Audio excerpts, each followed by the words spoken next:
Greetings, citizens of the world.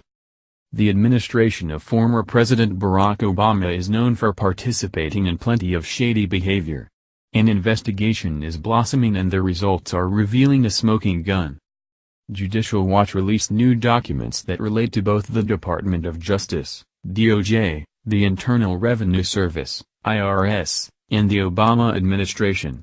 The information contained in the documents are leading attorneys to express concern that certain political committees were hiding their true intentions to exploit a loophole.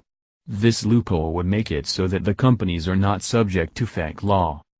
The documents show, without a doubt, that the Obama DOJ asked IRS employees, who were planning on testifying before Congress, to turn over documents before showing Congress.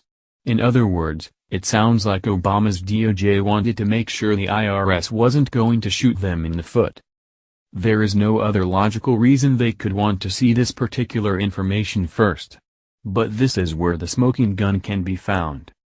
As it turns out, the IRS caved. They eventually handed over 12 disks of data. Contained in these disks were 1.25 million pages of confidential IRS returns.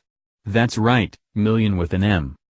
To make matters worse, there were also 113,000 non-profit social 501c4 welfare groups in the data. This information is leading toward the prosecution of some in the Obama DOJ.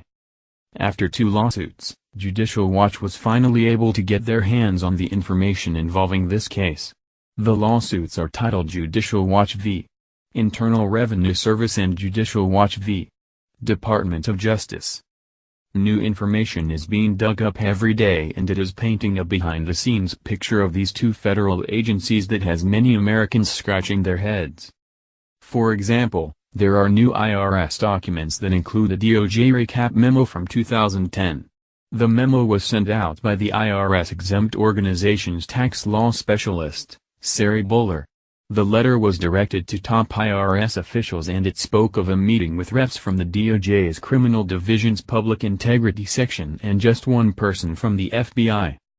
The topic of the conversation was whether or not they could prosecute non-profit organizations for alleged political activity.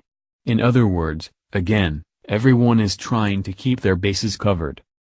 Judicial Watch is making headway in exposing Obama-era shenanigans. Is JW getting close to a smoking gun? Is Judicial Watch getting close to exposing Obama-era IRS/D.O.J. collusion? This not only shows intent to commit the crime but intent to avoid getting caught, premeditation by definition. It is important to note that any organization can have their exemption revoked if the company misstated what they did, or operated in a manner different than they represented. The search for loopholes could be one of the nails in the coffin of the corrupt Obama administration. It seems that not a day goes by that new information about their deep-seated corruption gets exposed.